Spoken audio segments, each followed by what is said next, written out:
বিয়ের প্রথম রাতে কোথায় বরের সাথে থাকবো সেটা না করে সতীনের বাচ্চার জন্য ফিডার তৈরি করতে হচ্ছে। রান্নাঘরে থাকা নতুন বউয়ের রাগী চেহারা দেখে ঠোঁটের কোণে কিঞ্চিত হাসির রেখা ফুটে ওঠে সিরাতের। 3 বছরের বাচ্চা মেয়েকে কোলে নিয়ে সে বিছানার মাঝখানে বসে আছে। ঘর থেকে রান্নাঘর সরাসরি দেখা যায়। পাশেই অবাক চোখে তাকিয়ে আছে মাহতাব। স্ত্রীর এমন রূপের সাথে সে মোটেই পরিচিত নয়। সিরাত, সমস্যা কি তোমার? নিমু আমার স্ত্রী, ওকে দিয়ে তুমি এভাবে কাজ করাতে পারো না। তাহলে কে? তুমিও আমার স্ত্রী। ঘরে বউ বাচ্চা রেখে আরেকজনকে বিয়ে করার কোনো মানে হয় মাহতাব? তোমার সাথে 5 বছর তা মানিয়ে নেওয়ার চেষ্টা করলাম। তোমার প্রতি আমার কোনো অনুভূতিই কাজ করে না। এটা আমার দোষ কি? অনুভূতি কাজ করে না, অথচ প্রতি রাতে আমার কাছে ঠিকই আসতে পারো। অনুভূতি যদি না থাকে তাহলে আমার কোলে তোমার বাচ্চা এলো কীভাবে? কাছে আসার সময় অনুভূতি ঠিকই জন্মায়, কিন্তু দায়িত্ব নেওয়ার বেলায় অনুভূতি শেষ। কথাগুলো বলার সময় রাগে সিরাতের চোখের কোণে পানি জমা হয়। বাচ্চাকে আঁকড়ে ধরে সে এক নজরে তার সামনে থাকা মানুষটাকে দেখে যাচ্ছে। এই মানুষটাকে তার কাছে বড্ড অচেনা লাগছে আজ। মাহতাব সিরাতের পাশে এসে বসে শান্ত স্বরে বলে, আমি তোমার আমাদের সন্তানের দায়িত্ব অস্বীকার করছি না, কিন্তু নিমুর প্রতিও আমার একটা দায়িত্ব আছে। ওকে বিয়ে করে এই বাসায় এনেছি আমি। এখন চাইলেই ওকে বাসা থেকে বের করে দিতে পারবো না আমি।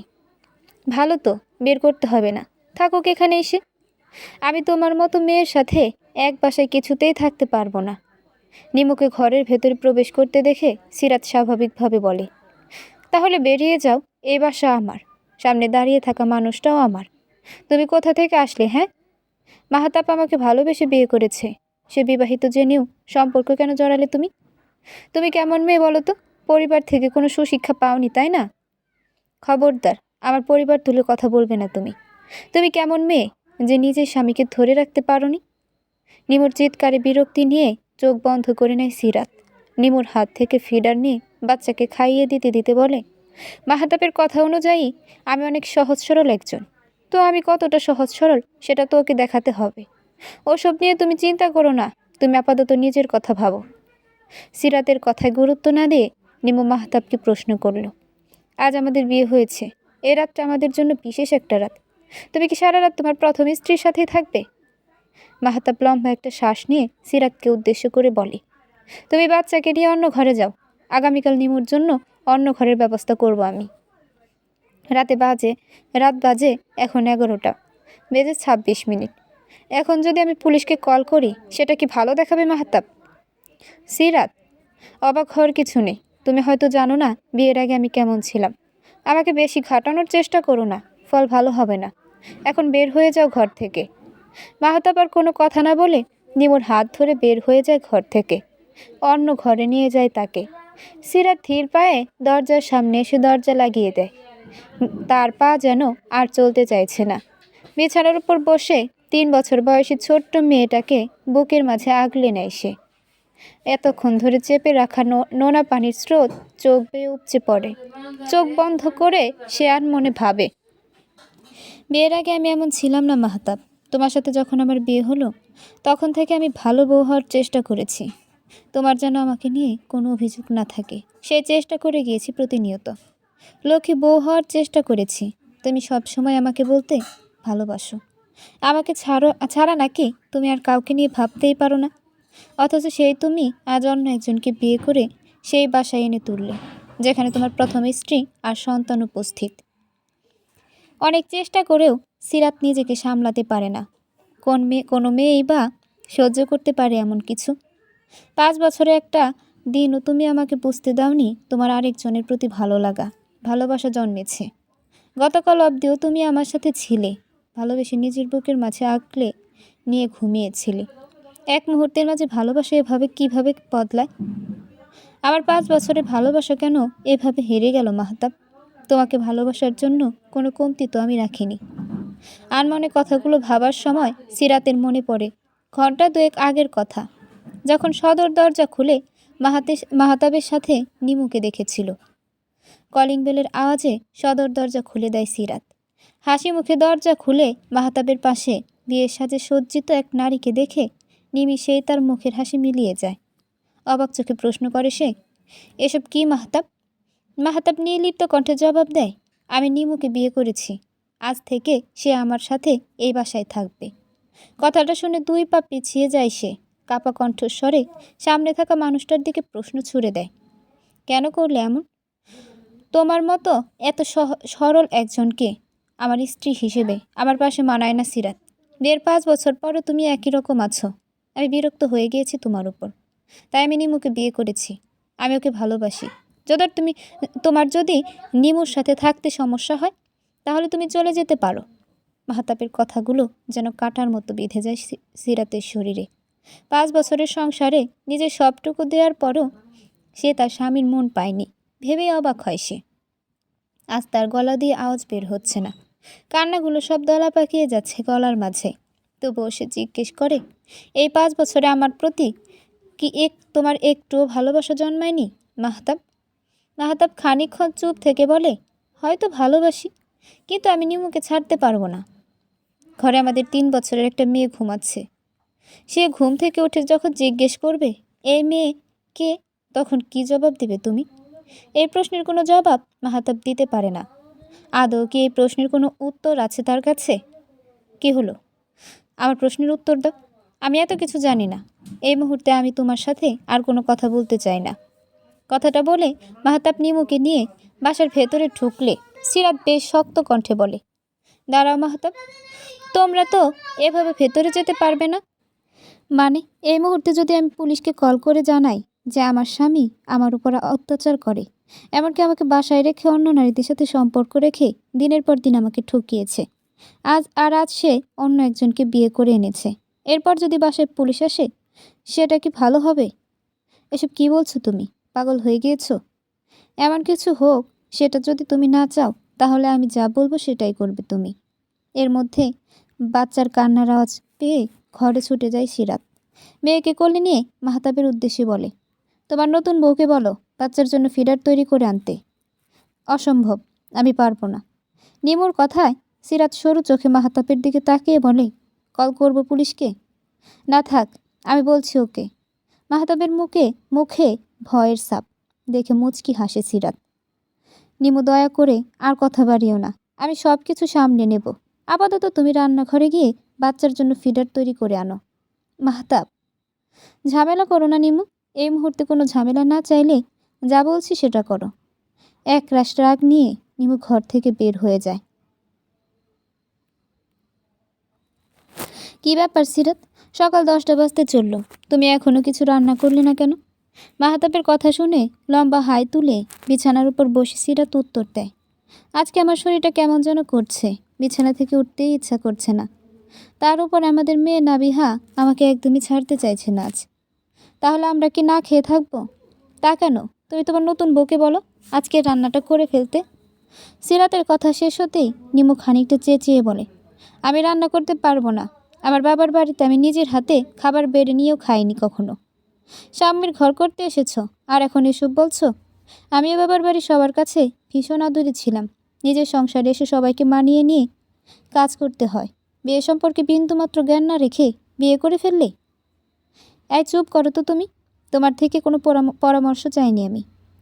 তোমার মতো মেয়ের সাথে কথা বলার জন্য বসে নেই আমি, বুঝলে?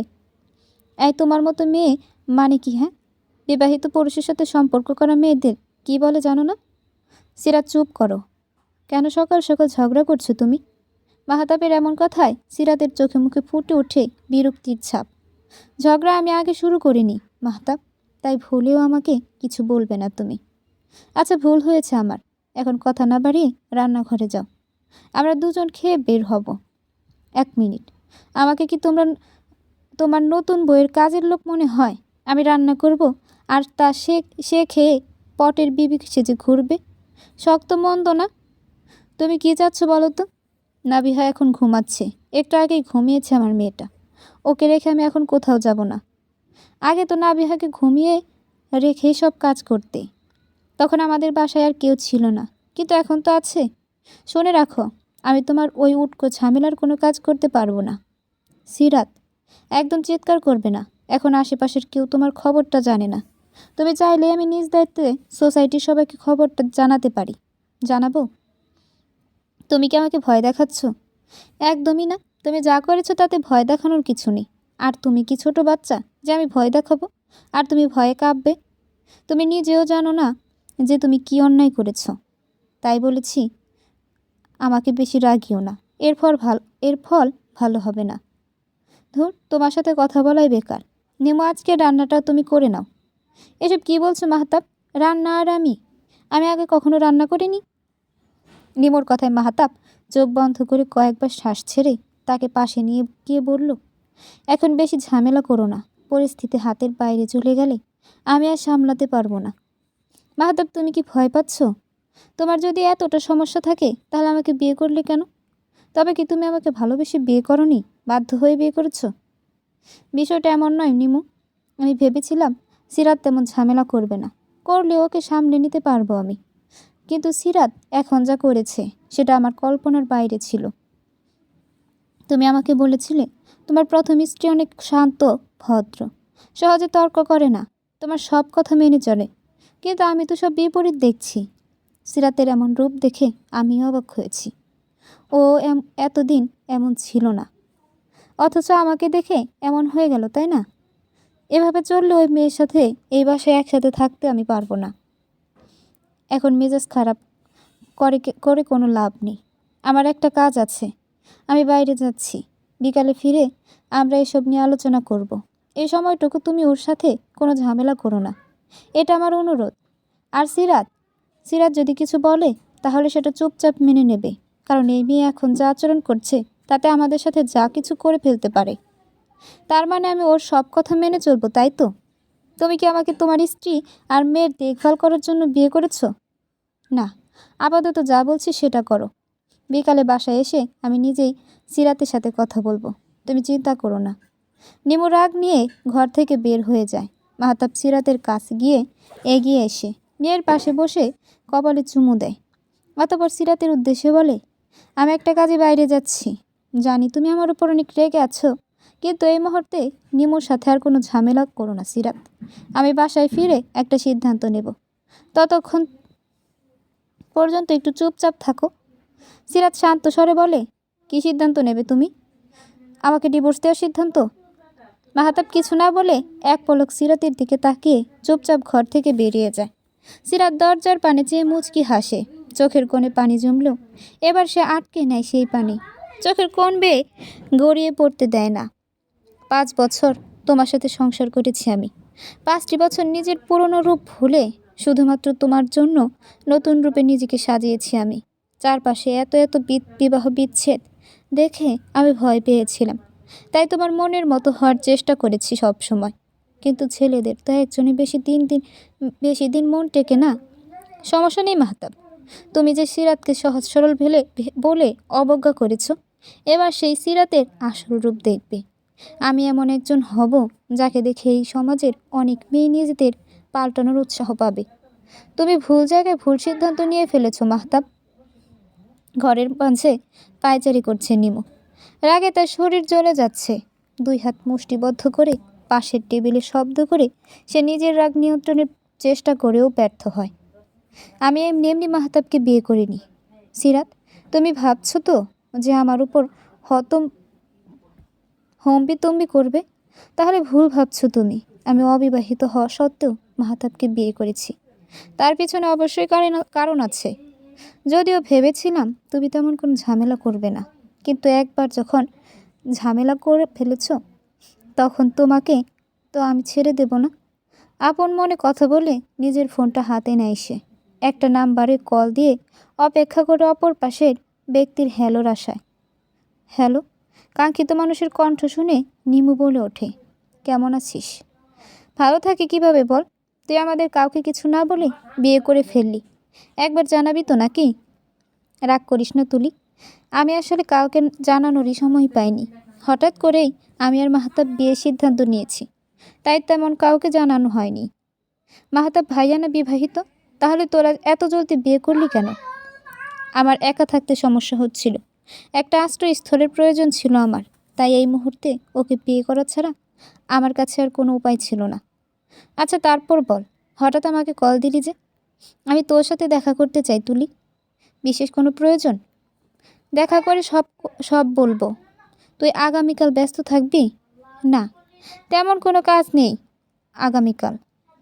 ঠিক আছে, আমি তোকে আজ রাতে দেখা করার সময় আর ঠিকানা জানিয়ে দেব। এখন রাখি। আচ্ছা। দণ্ডবিধি আইন 1860-এর 494 বিধান অনুযায়ী প্রথম স্ত্রীর অনুমতি ব্যতীত যদি কোনো ব্যক্তি দ্বিতীয়বার বিয়ে করেন, তাহলে এই ধারার বিধান মতে স্ত্রী ফৌজদারি মামলা করতে পারবেন। এমন অবস্থায় স্বামীর অপরাধ প্রমাণিত হলে 7 বছর পর্যন্ত কারাদণ্ড ও অর্থ দণ্ডতে দণ্ডিত হবেন। ঘরে প্রবেশ করার আগ মুহূর্তে সিরাতের মুখে এমন কথা শুনে থেমে যায় মাহতাব। বিস্ময়কর চাহনি নিয়ে সে তাকিয়ে থাকে মেয়েটার দিকে। স্বামীর এমন চাহনি দেখে মুচকি হাসে সিরাত। আরে তুমি কখন এলে? আসলে আমি আমার এক বান্ধবীর সাথে কথা বলছিলাম। সে আবার উকিল। অনেক দিন পর আমাদের কথা হলো। মাহতাব সিরাতের কাছে এসে জিজ্ঞেস করে, এসব কি বলছিলে তুমি? কোন সব? মামলা নিয়ে কথা বলছিলে শুনলাম। ও এই ব্যাপার? তুমি আমার অনুমতি ব্যতীত দ্বিতীয় বিয়ে করেছো না, তাই আর কি ওকে সব বিস্তারিত জানালাম। তখনই এসব বলল। মাহতাব আচানক সিরাতের হাত ধরে নরম স্বরে বলে, আমি তোমার আর তো আমাদের মেয়ের সব রকম ভরণ পোষণের দায়িত্ব নেব, কোনো অবহেলা করব না। তুমি দয়া করে রাগের বর্ষবর্তী হয়ে কোনো সিদ্ধান্ত নিও না। হুট করে কোনো সিদ্ধান্ত তো আমি নিব না। শোনো, তুমি আমার কথা মতো চললে আমি চুপ থাকবো, কিন্তু আমাকে রাগালে বিষয়টা তেমন একটা ভালো হবে না। কী চাও তুমি? আমার প্রথম শর্ত হলো তুমি আর নিমু যে স্বামী স্ত্রী এটা বাইরের কাউকে জানানো যাবে না, কারণ আমি চাই না আমার মেয়ের সামনে কেউ বলুক তোমার বাবা তো তোমার জন্য সৎ মা এনেছে নাবিহা। নাবিহা জানবে নিমু আমাদের বাসায় কিছুদিনের অতিথি হয়ে এসেছে। তোমার এতটা ভুল সিদ্ধান্তের কারণে আমাদের সন্তানের মানসিক বিকাশ বাধাগ্রস্ত হোক, এটা আমি কখনোই চাইব না। আমার কথা বুঝতে পেরেছ? তারপর আমার দ্বিতীয় শর্ত হলো তুমি নিমুকে অন্য কোথাও রাখতে পারবে না। ওকে এখানেই থাকতে হবে এবং ওকে আমার কথা মতো চলতে হবে। নিমু কেন তোমার কথা মতো চলবে? কারণ আমার কথা না শুনলে তোমরা ভালো থাকতে পারবে না। তুমি তো আমার ভালো থাকার কথা একবারও ভাবনি, কিন্তু আমি তোমাকে ভালো থাকার একটা সুযোগ দিলাম। দ্বিতীয় বিয়ে করেছো না, এক নারীতে তো আসক্ত থাকতে পারলে না। সুতরাং তোমার ভালো থাকার মেয়াদ এমনিতেও ফুরিয়ে আসছে, তাই আমাকে শান্ত রাখলে তোমার জন্য সেটা কল্যাণকর হবে। আর কোনো শর্ত আছে? আমার তৃতীয় শর্ত হলো তুমি ভুলেও আমার কাছে আসতে পারবে না। স্বামীর অধিকার তো মোটেই ফলাতে পারবে না। আমার কোনো কাজে বাধা দিতে পারবে না। যদি আমার উপর জোর করো তাহলে আমার পুলিশকে কল করতে 1 মিনিট সময়ও লাগবে না। এগুলো কীরকম শর্ত তোমার? আমার এই 3টা শর্তে যদি তুমি রাজি না হও, তাহলে তোমার ভালো থাকার দায়িত্ব কেবল তোমার। পরবর্তীতে তোমার সাথে যা যা হবে তার জন্য তুমি আমাকে দায়ী করতে পারবে না। মাহতাব চোখ বন্ধ করে কিছুক্ষণ ভেবে বলে, ঠিক আছে, আমি তোমার সব শর্তে রাজি। তবে হ্যাঁ, নাবিহার সামনে আমরা স্বাভাবিক থাকব, কারণ পারিবারিক সমস্যার কারণে ওর মনে কোনো প্রভাব পড়ুক আমি চাই না। তুমি যা বলবে তাই হবে। কথাটা বলে মাহতাব ঘর থেকে বেরিয়ে যায়। সিরাত জানে মাহতাব এত সহজে সব মানবে না। সেটার জন্য দ্বিতীয় পরিকল্পনা তৈরি আছে তার। কথাটা ভেবে মুচকি হাসে সে। নিমুর কাছে এসে মাহতাব বসতেই সে বলে ওঠে, তুমি কি এই মেয়ের কোনো ব্যবস্থা করবে না? করব, কিছুটা সময় দাও আমাকে। সময় দাও মানে? আর কত সময় চাও তুমি? এই মেয়েকে নাকি তুমি ভালোবাসো না? তাহলে ওর হাতে তালাকনামা কেন ধরিয়ে দিতে পারছো না? সব কিছু এত সহজ নয়। একে তো আমি ওকে না জানিয়ে তোমাকে বিয়ে করেছি, তার উপর সিরাত যথেষ্ট বুদ্ধিমতী। এই মুহূর্তে যদি আমি ওর হাত তালাকনামা ধরিয়ে দিতে চাই, তো ওই মেয়ে আমার হাতেই হাতকড়া পরিয়ে দেবে। তাহলে কি তুমি এখন ওকে ভয় পেয়ে চুপ করে থাকবে? ভুলে যেও না নিমু, আমাদের একটা সন্তান আছে। আমার সিরাতের প্রতি আর কোনো আগ্রহ না থাকলেও সন্তানের প্রতি ভালোবাসা আছে। আমি আমার মেয়েকে অনেক ভালোবাসি। এখন যদি সিরাত আমার কাছ থেকে আমার মেয়েকে দূরে সরিয়ে দেয়, তখন কি হবে? তোমার কথা শুনে আমি এত দ্রুত তোমাকে বিয়ে করলাম, এটা করেই তো ঝামেলার সৃষ্টি হলো। ও তাই? তাহলে তুমি কি চাইছিলে? বিয়ে ছাড়াই দিনের পর দিন আমার সাথে থাকতে চাইছিলে? বিয়ের আগে আমাদের মধ্যে অনেক কিছু হয়েছে, আমরা একসাথে থেকেছি। এসবের জন্য আমার সমস্যা হয়েছে। তাই বিয়ের জন্য তোমাকে চাপ দিয়েছি। ভুলটা কি আমি করেছি? বিয়ে করেছি তো, তাহলে পুরনো কথা কেন তুলছো? কারণ তুমি আমাকে দোষারোপ করছো তাই। এখন আমার তর্ক করতে ভালো লাগছে না, আমি ফ্রেশ হতে যাচ্ছি। মাহাতাব ফ্রেশ হতে গেলে নিমু ফোন হাতে নিয়ে তুলিকে কল দেয়। কল রিসিভ করলে সে বলে, হ্যালো তুলি। হ্যাঁ নিমু বল। আগামীকাল দুপুরের পর আমি তোর সাথে দেখা করব। আমরা যেখানে সব সময় দেখা করি ওখানে 3টার সময় চলে আসিস। আচ্ছা। কল কেটে দিয়ে নিমু মোবাইলে ফেসবুক স্ক্রল করতে শুরু করে। মাহাতাব ওয়াশরুম থেকে বের হয়ে বলে, ক্ষুধা লেগেছে আমার জন্য খাবার নিয়ে এসো। আমি একটু নাটক দেখছি, তুমি রান্নাঘরে গিয়ে একটু কষ্ট করে খাবার নিয়ে নাও। এসবের মানে কি নিমু?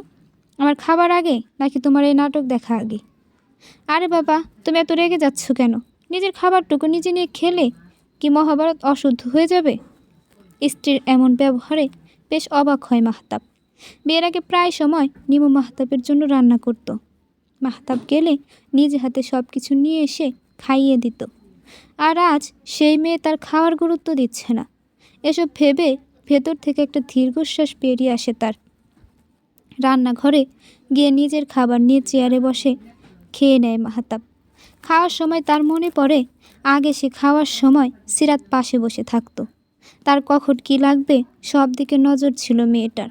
মাহতাব ভেবেছিল হয়তো নিমু এমন হবে। বিয়ের আগের নিমুর সাথে এখনকার নিমুর কোনো মিল খুঁজে পায় না সে। খাওয়া শেষে মাহতাব মেয়ের কাছে যায়। মেয়েকে এখনও জেগে থাকতে দেখে সিরাতকে প্রশ্ন করে, মামুন এখনও ঘুমায়নি যে? সন্ধ্যা থেকে কান্না করছে, না তো খাচ্ছে আর না তো ঘুমাচ্ছে। একটু আগে ঘুমিয়েছিল, আবার উঠে গিয়েছে। মাহতাব মেয়েকে কোলে নিয়ে কপালে চুমু দিয়ে ঘরের মধ্যে পায়চারি করতে শুরু করে। বাবার কোলে ওঠে মেয়ের কান্না থেমে যায়। বাবাকে পেয়ে সে যেন ভীষণ খুশি হয়েছে। কান্না থেমে গিয়ে তার মুখে হাসি ফুটে ওঠে নিমিষেই। আমার আম্মুটার কি হয়েছে শুনি? কান্না করছে কেন তুমি আম্মু? আধো আধো কণ্ঠে নাভিয়া জবাব দেয়, বাবা আমার ঘুমাতে ইচ্ছা করছে না। মেয়ের কথা শুনে মাহতাব হেসে বলে, তাহলে কি করতে ইচ্ছা করছে? তোমার সাথে বের ঘুরতে যাব। কিন্তু এখন তো রাত হয়ে গিয়েছে আম্মু, তোমাকে আমি কাল সকালে বেরো করতে নিয়ে যাব কেমন? এখন তুমি ঘুমিয়ে যাও। বাবার কথা শুনে মেয়ের মনটা হয়তো খারাপ হয়ে যায়। সে ঠোঁট ফুপিয়ে ওঠে, সিরাত আমার ডেবিট কার্ড ফ্রিজ করে কে দিয়েছে? ঘর গোছাতে গোছাতে সিরাত জবাব দেয়, আমি। কিসের জন্য এমন করলে তুমি? আহা, তুমি রেগে যাচ্ছ কেন? আমাদের তো ব্যাংকিং থেকে এখন টাকা তোলার প্রয়োজন নেই। আর আমি শুনলাম তুমি আজকাল একটু বেশি টাকা খরচ করছো। আমাদের মেয়ের জন্য একটা ভবিষ্যৎ আছে না? এভাবে টাকা খরচ করলে জমাবে কি? তাই বলে তুমি আমাকে না জানিয়ে এমন একটা কাজ করে ফেললে। অযথা কাজে টাকা ব্যয় করা আমার পছন্দ নয় মাহতাব। এই কথাটা তো তুমি আগে থেকেই জানো।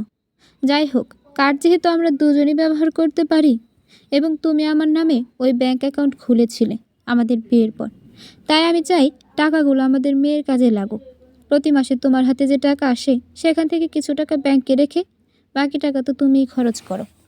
আপাতত ব্যাংক থেকে আর কোনো টাকা তোলার দরকার নেই। কিন্তু আজকে আমার কিছু টাকা লাগবে, যেটা ব্যাংক থেকেই তুলতে হবে। কত টাকা লাগবে? 25,000। এত টাকা কেন? মাহতাব কিছুক্ষণ থেমে জবাব দেয়, নিমুর দরকার ছিল আর কি। ওই মেয়ের জন্য তুমি আমাদের মেয়ের ভবিষ্যৎ অন্ধকার করতে চাও? এমনিতেও তোমাকে ভরসা নেই, কবে না জানি আমাদের মেয়েকেও ভুলে যাও। তুমি তার কোনো নিশ্চয়তা নেই। আমি নাবিহাকে অনেক ভালোবাসি সিরাত, ওর ভবিষ্যৎ নিয়ে আমিও যথেষ্ট চিন্তা করি। সিরাত তার ছেলের হাসি হেসে বলে, যদি তাই হতো তাহলে তুমি অন্য নারীতে আসক্ত হতে পারতে না। মেয়ের কথা চিন্তা করে হলেও আমার সাথে সুখে শান্তিতে সংসার করতে। যে পুরুষ বিয়ের 5 বছরের মধ্যেই অন্য নারীর প্রতি দুর্বল হয়ে যায়, সে আর যাই করুক কাউকে মন থেকে ভালোবাসতে পারে না। আমার প্রতি ভালোবাসা তোমার এত দ্রুত শেষ হয়ে গেল? তাহলে তো বলতেই হয় 2 দিন পর নাবিহাকে ভুলে যেতেও সময় লাগবে না তোমার সাথে এসব বিষয়ে আমি এখন কোনো তর্ক করতে চাই না। আচ্ছা শোনো, আজকের মতো টাকা তুলতে দাও সিরাত, নয়তো আরেকটা ঝামেলার সৃষ্টি হবে। ঝামেলা হলে হোক, তাতে আমার কোনো সমস্যা নেই, কিন্তু আমি কোনো উটকো ঝামেলার পেছনে তোমাকে এভাবে টাকা খরচ করতে দিতে পারবো না। তোমার কি মনে হচ্ছে না তুমি বাড়াবাড়ি করছো? করলে করছি, আমাদের মেয়ের জন্য করছি। আশা করি এতে তোমার কোনো সমস্যা নেই। মাহাতাব আর কিছু না বলে বিরক্তকর চেহারা নিয়ে ঘর থেকে বের হয়ে যায়। সিরাত সেদিকে তাকিয়ে কিছু বলে না। ঘরে এসে নিমুর প্রশ্নের মুখোমুখি হতে হয় মাহাতাবকে। টাকা তুলেছ? আমার কিন্তু আজ দুপুরের মধ্যে টাকাগুলো লাগবে। এতগুলো টাকা তুমি কি করবে? আমার একটু দরকার আছে বলছি। কি দরকার সেটা তো বলনি। তুমি আমাকে এত প্রশ্ন কেন করছো? তোমার এত টাকার মধ্যে থেকে মাত্র 25,000 টাকা তুমি আমাকে দিতে পারছো না? আজকে আমি টাকা দিতে পারবো না তোমাকে। কেন? আমার কাছে এই মুহূর্তে কোনো টাকা নেই। ঢাকা শহরে তোমার বাবার 2টা 5তলা বিল্ডিং আছে। তোমাদের করা একটা রেস্তোরাঁ আছে। প্রতি মাসে সেখান থেকে টাকা তো আসেই। তার উপর তোমার নিজস্ব একটা ফ্যাক্টরি আছে। আমি তো কোনো গরিব ভিখারিকে বিয়ে করিনি মাহতাব। যেখানে প্রতি মাসে তুমি লাখ লাখ টাকার ব্যবসা করো, সেখানে তোমাকে মাত্র 25,000 টাকা দিতে তোমার হাত কাঁপছে। আমি কি তোমাকে টাকা দিই না? প্রতি মাসে তোমার জন্য আমি 30,000 করে টাকা পাঠিয়েছি। যখন যা চেয়েছো তাই দিয়েছি। কিন্তু দুই একবার সমস্যা থাকতেই পারে। আমি টাকার মেশিন নই যে তুমি যখন টাকা চাইবে তখনই টাকা দিতে বাধ্য থাকবো আমি। কথাটা বলে মাহতাব ঘর থেকে বেরিয়ে সোজা বাইরে চলে যায়। নিমু রাগে ফুঁসতে ফুঁসতে বিছানার উপর বসে চাদর খামচে ধরে। সিরাত দূর থেকে এসব দেখে মুচকি হাসে। এটা তো কেবল শুরু। এই সিরাত যে তোমাদের সাথে আরও কী করবে সেটা ভাবতেও পারবে না তোমরা। আমি ভালোর ভালো, খারাপের জম। মাম্মি, আমার ক্ষুধা লেগেছে। মেয়ের পাশে বসে সিরাত কোলে তুলে নেয় তাকে। গালে চুমুক দিয়ে বলে, তুমি এখানে বসে খেলনা দিয়ে খেলতে থাকো, আমি এক্ষুনি তোমার জন্য খাবার বানিয়ে আনছি। ছোট্ট মেয়েটা মায়ের কথায় সম্মতি জানিয়ে খেলতে শুরু করে। মেয়ের মুখে হাসি দেখে সিরাত পরম শান্তি অনুভব করে। মেয়েটিকে বুকের মাঝে আঁকলে নেয় সযত্নে। ছোট্ট মেয়েটার মায়ের কথায় সম্মতি জানিয়ে খেলতে শুরু করে। মেয়ের মুখে হাসি দেখে সিরাত পরম শান্তি অনুভব করে। মেয়েকে বুকের মাঝে আঁকলে নেয় সযত্নে। তোমার জন্য আমি সব করতে পারি আমার সোনা মা। তুমি যেন সুন্দরভাবে পেরে উঠতে পারো তার জন্য তোমার মা সব কিছু করতে রাজি আছে। দুপুরে নিজের মতো রান্না করে খেয়ে ঘরে গিয়ে একটু বিশ্রাম নেয় সিরাত। এমন সময় তৈরি হয়ে নিমু বেরিয়ে পড়ে তুলির সাথে দেখা করার উদ্দেশ্যে। কাঙ্ক্ষিত স্থানে পৌঁছে বান্ধবীকে দেখে খুশিতে আলিঙ্গন করে তাকে। এরপর একটা জায়গায় বসে তুলি জিজ্ঞেস করে, কী অবস্থা তোর? কেমন আছিস? আর অবস্থা, ওই মেয়ে তো আমাকে জ্বালিয়ে মারছে। কার কথা বলছিস? মাহতাবের প্রথম স্ত্রী সিরাত। ওহ, ওই মেয়ে আবার কি করেছে? মাহতাব তো আমাকে বলেছিল ওর স্ত্রী খুব ভালো, ওর সব কথা শোনে, অনেক নাকি ভালোবাসে ওকে। অথচ আমি গিয়ে দেখলাম এই মেয়েকে মাহতাবের উপর ছুরি ঘোরায়।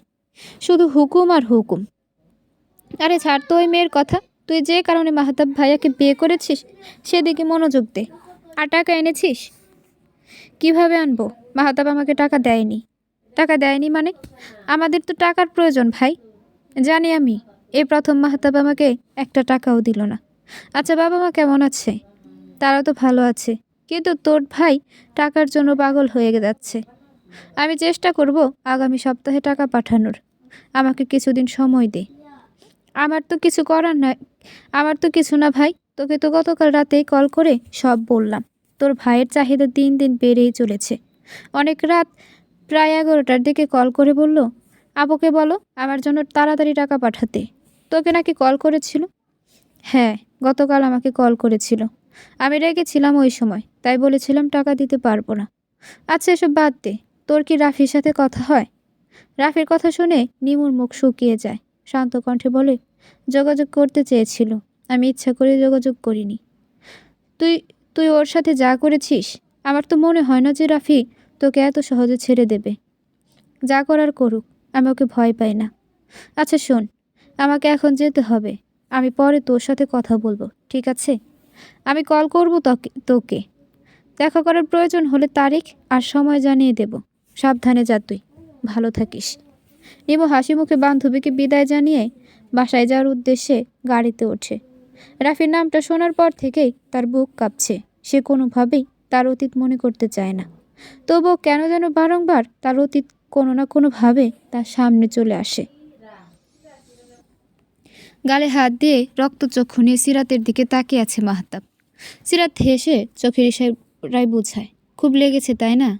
মাহতাবের যেন সহ্য হয় না এই চাহনি, কিন্তু সে কিছু বলার আগেই নজরুল শেখ হুঙ্কার দিয়ে ওঠেন। ছেলের দিকে তাকিয়ে দাঁতে দাঁত চেপে বলেন, আমার ছেলে হয়ে তুমি কিভাবে পারলে এমন কাজ করতে? মাহতাব জিহ্বা দিয়ে শুকনো ঠোঁট জোড়া ভিজিয়ে নিয়ে বলে, বাবা তুমি আমাকে ভুল বুঝছো। ভুল বুঝছি আমি? তাহলে ঠিক কোনটা তুমিই বলো আমাকে। মাহতাব কোনো কিছু না বলে একধানে সিরাতের দিকে তাকিয়ে থাকে। স্বামীর এমন চেহারা দেখে সিরাত নজরুল শেখের কাছে গিয়ে এগিয়ে এসে বলে, বাবা আপনার ছেলের কাছে এই মুহূর্তে বলার মতো কিছুই নেই। সে এই মেয়েকে বিয়ে করে এই বাসায় নিয়ে এসেছে প্রায় 10-12 দিন হয়ে গেল। এতদিন আমি চুপ ছিলাম, কিন্তু আজ আপনার ছেলে আমাকে কী বলেছে জানেন? কি বলেছে? সে বলেছে, আমি তোমাকে কেন ভয় পাবো? আমার তো টাকার অভাব নেই। আমি চাইলে টাকা দিয়ে সবার মুখ বন্ধ করে দিতে পারি। তোমার যা ইচ্ছা করে নাও। আমি আমার স্ত্রীকে নিয়ে এই বাসাতেই থাকবো। এসব শোনার পরেও আমার কি চুপ করে থাকা ঠিক হবে বাবা? সিরাতের কথা শুনে নজরুল শেখের রাগ তরবরিয়ে বেড়ে ওঠে। রাগ বাড়িয়ে দেওয়ার জন্য সিরাত বলে, আমি সহজ সরল বলে নাকি তার আমাকে আর ভালো লাগে না? মানে ভালো জিনিস আপনার ছেলে ঠিক পছন্দ হয় না। তার সে সবই পছন্দ যেসব জিনিস আগেই ব্যবহার করা হয়ে গিয়েছে। নিমোর মুখ রাগে লাল বর্ণ ধারণ করেছে। এর মাঝে কলিং বেলের আওয়াজ পেয়ে সিরাত দরজা খুলে দেয়। তার বাবা মা ফুপি আর দুজন বোন এসেছে। ভেতরে এসো তোমরা। ভেতরে এসে সিরাতের থেকে 4 বছরের বড় ফুপাতো বোন মাহাতাবের কলার ধরে চিৎকার করে বলে, তোমার সাহস হলো কিভাবে আমার বোনকে ঠকানোর? এত স্পর্ধা কোথায় পেলে তুমি? আহা আপু শান্ত হও তুমি, ওর কলার ছেড়ে দাও। বোনের মুখে এমন কথা শুনে অবাক হয় মালিহা। মাহাতাবের কলার ছেড়ে দিয়ে বোনের কাছে এসে জিজ্ঞেস করে, তুই শান্ত আসছিস কিভাবে? এই ছেলে তোর মতো একজনকে ঠকিয়ে আরেকটা বিয়ে করলো, আর তুই চুপচাপ সব মেনে নিচ্ছিস? কে বলো মেনে নিচ্ছি? সে হয়তো আমাকে চেনে না, কিন্তু আমার বাড়ির মানুষজন তো আমাকে চেনে। আমি কি সত্যি মেনে নেওয়ার মানুষ আপু? না, আজকে তোমাদের সবাইকে আমি বিশেষ একটা কারণে রেখেছি। কি কারণ? শাশুড়ি মার্জিয়া শেখের প্রশ্নে সিরাত উত্তর দেয়, আপনার ছেলে যে আমাকে ঠকিয়ে অন্য একজনকে বিয়ে করলো, তার শাস্তি দিতে হবে না বলুন মা? এসব কি বলছো তুমি বৌমা? আমার ছেলেকে কি শাস্তি দিতে চাও তুমি? আমি ভাবছি এখন এখানে পুলিশ ডাকবো। আপনার ছেলে আমাকে বলেছে পুলিশকে নাকি তার পকেটে নিয়ে ঘোরে সে। আমিও দেখতে চাই কতজন পুলিশ সে নিজের পকেটে রাখে। শান্ত হও তুমি। নিজের স্বামীকে এখন জেলে ঢোকাবে তুমি? কেমন মেয়ে তুমি? হ্যাঁ, মানছি আমার ছেলে ভুল করেছে, কিন্তু এই সমাজে 2 বউ নিয়ে অনেক মানুষ সংসার করছে। তার জন্য কি এখন আমার ছেলেকে জেলের ভাত খেতে হবে নাকি? মার্জিয়া।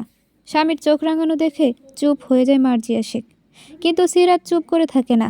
শাশুড়ি মায়ের কাছে গিয়ে বলে, এটা বড় কোনো অন্যায় নয় তাই না মা? তাহলে আমি এক কাজ করি, বাবাকে আরেকটা বিয়ে করিয়ে দেই। এমনি তো আপনার সাথে এক বাড়িতে এতগুলো বছর ধরে বাবা যে অনেক কষ্টে সংসার করেছে এটা আমি জানি। আপনি এমন একটা মানুষ যার জন্য মাত্র 1 বছরের সন্তানকে কোলে নিয়ে আমাকে আমার শ্বশুর বাড়ি ছাড়তে হয়েছে। কেবল আপনার জন্য আমাকে আলাদা বাসায় থাকতে হয়। এখন নতুন শাশুড়ি মা এলে আমারই ভালো হবে। ছেলের বউয়ের মুখে আমার কথা শুনে মার্জিয়া শেখ বিরক্তিকর চাহনি নিয়ে তার দিকে তাকিয়ে আপন মনে বলে ওঠে, অসভ্য মেয়ে একটা। এতক্ষণ চুপ করে সব কিছু দেখলাম, কিন্তু আর নয়। আমার মেয়েকে আমি কিছুতে এখানে আর থাকতে দেব না। আমার একমাত্র মেয়ে কষ্ট পাবে আর আপনার ছেলে ভালো থাকবে, সেটা কিন্তু আমি হতে দেব না বেআই সাহেব। শাহেদ ইসলামের কথায় সহমত জানায় সিরাতের মা ইতি ইসলাম। বাবা মায়ের এমন অবস্থা দেখে সিরাত বলে, তোমাদের আমি এই কারণে এখানে ডাকিনি মা, যে তোমরা আমাকে এখান থেকে নিয়ে যাবে। মানে কি রাত? আমার মেয়ে দিনের পর দিন এখানে থেকে কষ্ট পাবে আর আমি চুপচাপ দেখব? না মা, আমি জানি তোমাদের খারাপ লাগছে, কিন্তু আমি তো আমার সংসার ছেড়ে কোথাও যাব না। আপু তুই এখন এইসব বলছিস? এটা কি আর তোর সংসার আছে? তোমার সংসার কিন্তু আমারই। আমি একটু একটু করে আমার এই সংসার সাজিয়েছি। আমার 5 বছরের শ্রম আছে এই সংসারে। আমার ছোট্ট এই সংসার নিয়ে আমি কত স্বপ্ন বুনেছি তুই জানিস? সেই সংসার ছেড়ে তো আমি কোথাও যাব না। তোর সুখের সাম্রাজ্যে যে এখন নতুন রানী এসেছে, রাত। তাতে কি হয়েছে আপু? উট কয়েক ঝামেলার জন্য আমি নিজের সাম্রাজ্য ছেড়ে দেব কেন? 2 দিনের এই মেয়ে এসে আমাকে আমার সংসার থেকে বের করে দেবে, আর আমি অসহায় মেয়ের মতো মুখে কাপড় গুজে কাঁদতে কাঁদতে বের হয়ে যাব এই বাসা ছেড়ে? তা তো হবে না। তাহলে কি করতে চাইছো তুমি? ফুপি মা, আমি আজ তোমাদের এখানে ডেকেছি আমার একটা সিদ্ধান্ত জানানোর জন্য। কি সিদ্ধান্ত? বাবার প্রশ্ন শুনে সিরাত কিছুক্ষণ চুপ থেকে লম্বা একটা শ্বাস ছেড়ে বলে, আজ থেকে মাহাতাবের সাথে যা যা হবে তার জন্য কেউ আমাকে দায়ী করতে পারবে না। কিন্তু আমার সামান্য ক্ষতি হলেও তার সমস্ত দায়ভার মাহাতাবকে নিতে হবে।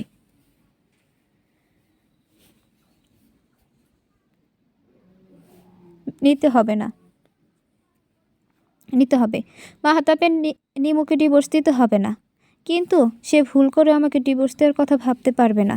যদি আমার উপর সে এবং তার তৃতীয় স্ত্রী কোনো প্রকার অত্যাচার করে, তাহলে সেই মুহূর্তে তাদের বিরুদ্ধে আমি কোনো স্টেপ নিতে পারবো। এতে করে কেউ আমার কাছে এসে কৈফিয়ত চাইতে পারবে না। সবচেয়ে গুরুত্বপূর্ণ কথা হলো, মাহাতাব নিমুকে নিয়ে অন্য কোথাও যেতে পারবে না। ওদের এখানেই থাকতে হবে, নতুবা আমি ওদের বিরুদ্ধে মামলা করব। এসব কি বলছো তুমি? আমি কি তোমার দাস? একদমই না। তুমি আমার দাস নও। তবে আমার কথা না শুনলে তোমার বাবার সম্পত্তি থেকে তুমি বঞ্চিত হবে। মানে? মানেটা আমি তোমাকে বুঝিয়ে বলছি। তুমি যদি সিরাতকে ডিভোর্স দাও কিংবা ওর কোনো ক্ষতি করো, তাহলে তোমার জন্য বরাদ্দ আমার সমস্ত সম্পত্তি ট্রাস্টে চলে যাবে। বাবা, সিরাতকে আমি এমনি এমনি শেখ পরিবারের বউ করে আনিনি। এই মেয়েটা আমার জীবন বাঁচিয়েছিল। নিজের জীবন ঝুঁকির মাঝে রেখে আমাকে বাঁচিয়েছে। সে শুধু আমার বৌমা নয়, সে আমার মেয়ে। তোমরা অনেক কিছুই জানো না সিরাতের বিষয়ে। আমি চেয়েছিলাম আমার ছেলের সাথে একটা মেয়েটা সুখে থাকুক। কিন্তু মাহতাব, তুমি আজ আমার সমস্ত বিশ্বাস ভেঙে ফেললে। বাবার কোনো কথাই যেন বোধগম্য হয় না মাহতাবের কাছে। কি বলছে এসব তার বাবা? বাবা, আমি তোমার কোনো কথাই বুঝতে পারছি না। বুঝতে হবে না তোমাকে, তুমি শুধু আমার কথা বুঝলেই হবে। কথাটা বলার সময় সিরাতের ঠোঁটে আপনা আপনি হাসি ফুটে ওঠে। চোখের কোণে পানি আর চোখে ভয়ঙ্কর রাগ নিয়ে সিরাত এক মনে চেয়ে আছে তার সামনে দাঁড়িয়ে থাকা মানুষটার দিকে। রাগে হাতের মুঠো শক্ত হয়ে এসেছে তার। তবুও চোখ থেকে এক ফোঁটা অশ্রু গড়িয়ে পড়তে দিচ্ছে না সে। তুমি আমার গায়ে হাত তুললে মাহতাব? হ্যাঁ, তুললাম। তোমাকে আমি অনেক ভালো ভেবেছিলাম। মনে করেছিলাম তুমি আমাকে ভালোবাসো, তোমার উপর বিশ্বাস ছিল আমার। কিন্তু আজ তুমি আমার সমস্ত বিশ্বাস ভেঙে দিলে। এতদিন তোমার সমস্ত কথা মেনে নিয়েছিলাম বাবার কথা ভেবে। আমার পরিবারে একমাত্র বাবা তোমাকে পছন্দ করে। আমার মা কিংবা আমার বোন কেউই তোমাকে সহ্য করতে পারে না। আসলে তোমার মতো মেয়েকে সহ্য করা যায় না।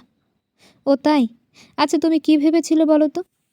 তুমি আমাকে ঠকিয়ে আমাদের সন্তানের কথা না ভেবে অন্য একজনকে বিয়ে করে বাসায় তুলবে, আর আমি তোমাদের সাদরে বরণ করে নেব। বিশ্বাসের কথা তো তোমার মুখে মানায় না মাহাতাব।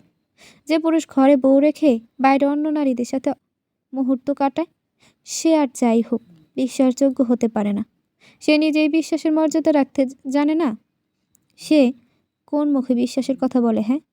সিরাতের চিৎকারে চোখ খিচে বন্ধ করে নেয় নিমু। মাহতাব অবাক চোখে সিরাতের দিকে তাকিয়ে আছে। মেয়েটার চোখগুলো অস্বাভাবিক রকমের লাল হয়ে আছে। রাগে পুরো মুখ লাল হয়ে গিয়েছে। ওষ্ঠদ্বয় অনবরত কাঁপছে। এর আগে কখনো সিরাতের এমন রূপ দেখেনি মাহতাব। ভীষণ অস্বাভাবিক লাগছে মেয়েটাকে। 2 হাতে চুল মুষ্টিবদ্ধ করে লম্বা শ্বাস ছেড়ে সিরাত মাহতাবের কাছে এগিয়ে যায়।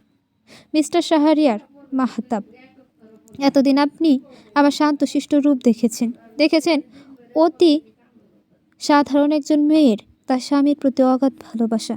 আজ আমি মুমতাহিনা ইসলাম সিরাত কথা দিচ্ছি, ঠিক এই মুহূর্ত থেকে আপনি প্রতি পদে পদে অনুভব করবেন জীবন কতটা কঠিন।